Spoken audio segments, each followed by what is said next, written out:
അദ്ദേഹത്തോടൊപ്പം മാത്രമാണ്, അധികാരത്തോടൊപ്പം മാത്രമാണെന്ന് ഇനിയെങ്കിലും നമ്മൾ മനസ്സിലാക്കുകയും വിശ്വാസികളായിട്ടുള്ള ആളുകൾ ഒരുമിച്ച് നിന്നാൽ ഒരു കമ്മ്യൂണിസ്റ്റ് ഗവൺമെൻറ്റിനും എവിടെയും നിൽക്കാൻ കഴിയില്ല. ഭരിക്കാനുള്ള ഭൂരിപക്ഷം എന്നും ലഭ്യമാകുമെന്ന കാര്യത്തിന് സംശയമില്ല. അതുകൊണ്ട് ഹൈന്ദവരും മുസ്ലിങ്ങളും ക്രൈസ്തവരും വിശ്വാസികൾ എന്ന നിലയിൽ ഒരുമിച്ച് നിൽക്കുന്ന ഒരു പുതിയ കാലഘട്ടമാണ് നമുക്ക് വേണ്ടത്.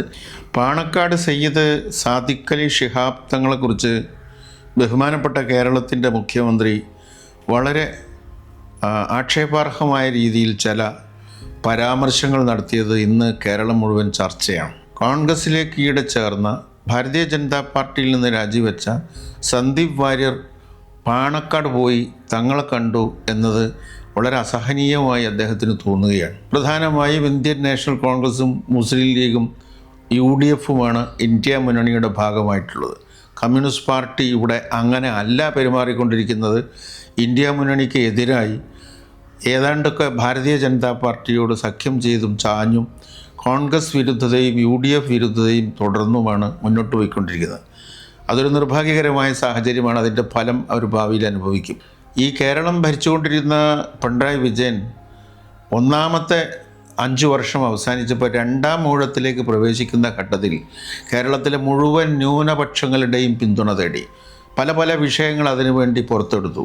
ന്യൂനപക്ഷങ്ങളോടൊപ്പമാണ് തങ്ങളെന്ന് തർപ്പിച്ചു പറഞ്ഞു. പ്രത്യേകിച്ച് മലബാറിലെ മുസ്ലിം ന്യൂനപക്ഷങ്ങളെ സന്തോഷിപ്പിക്കുന്നതിനാവശ്യമായ പാലസ്തീൻ ഐക്യദാർഢ്യവും ഏക സിവിൽ കോഡ് സംബന്ധിച്ചും വഖഫ് പ്രശ്നങ്ങളെ സംബന്ധിച്ചും ഒക്കെ വളരെ മുസ്ലിം ന്യൂനപക്ഷത്തിന് അനുകൂലമായ രീതിയിൽ സംസാരിക്കുകയുണ്ടായി. അങ്ങനെ മതന്യൂനപക്ഷങ്ങളുടെ ഒപ്പം നിന്ന് രണ്ടാമത്തെ ഊഴം കരസ്ഥമാക്കുകയും മൂന്നാം ഊഴത്തിന് ഇനി മതന്യൂനപക്ഷങ്ങൾ വേണ്ട, ഭൂരിപക്ഷത്തോടൊപ്പം ഇനി നിന്ന് കളയാം എന്ന് തീരുമാനിച്ച അദ്ദേഹം അതിൻ്റെ പുതിയ പരിശീലനങ്ങൾ ആരംഭിച്ചിരിക്കുകയാണ്. അതിൻ്റെ ഫലമായിട്ടാണ് എല്ലാ മുസ്ലിം സംഘടനകളെയും ഭീകരവാദികളും കള്ളക്കടത്തുകാരുമായി ചിത്രീകരിക്കുക.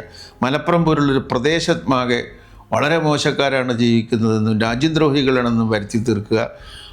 അതുപോലെ എല്ലാ മുസ്ലിം സംഘടനകളെയും, അദ്ദേഹത്തിൻ്റെ പേരറിയാവുന്ന എല്ലാ സംഘടനകളെയും ആക്ഷേപിക്കുക.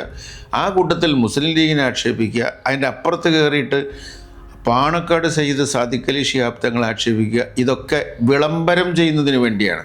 ഡൽഹിയിലുള്ള യജമാനന്മാരെ സന്തോഷിപ്പിക്കുന്നതിന് വേണ്ടി അദ്ദേഹം ഡൽഹിയിൽ പോയി ഹിന്ദു പത്രത്തിന് ഒരു PR ഏജൻസിയുടെ സഹായത്തോടു കൂടി വലിയ തോതിൽ ഒരു പത്രസമ്മേളനം വിളിച്ച് ഈ മതന്യൂനപക്ഷങ്ങൾക്ക് ഏറ്റവും ഹാനികരമായ ധാരാളം കള്ളക്കഥകൾ പടച്ചുവിട്ട് അത് നോർത്ത് ഇന്ത്യൻ പത്രങ്ങളിലൊക്കെ വ്യാപകമായി വരുത്തി അദ്ദേഹം ഇവിടെ വന്ന് കൈ കഴുകി. ഞാനറിയില്ല ഏത് PR എന്ത് PR എന്നൊക്കെ ചോദിച്ചു.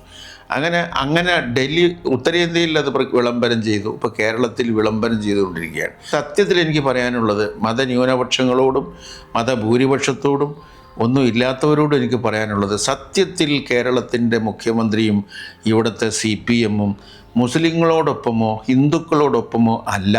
ഈ കമ്മ്യൂണിസ്റ്റ് പാർട്ടിയിൽ ഇവിടെയും ജനനം കൊണ്ടുകഴിഞ്ഞ ഒരു പുത്തൻ വർഗം മാർക്സിൻ്റെ വർഗമല്ല, തൊഴിലാളി വർഗമല്ല, കർഷക വർഗമല്ല. അവർക്കൊക്കെ എതിരായി കോർപ്പറേറ്റുകളോടൊപ്പം നിൽക്കുന്ന ഒരു പുത്തൻ വർഗം കേരളത്തിൽ ഉദയം ചെയ്തിരിക്കുന്നു. ഈ സാഹചര്യത്തിൽ ഇന്ന് കമ്മ്യൂണിസ്റ്റുകാരെ കമ്മ്യൂണിസ്റ്റായി കാണുന്നതിലൊന്നും വലിയ അർത്ഥമില്ല എന്നാണ് നമ്മൾ മനസ്സിലാക്കേണ്ടത്.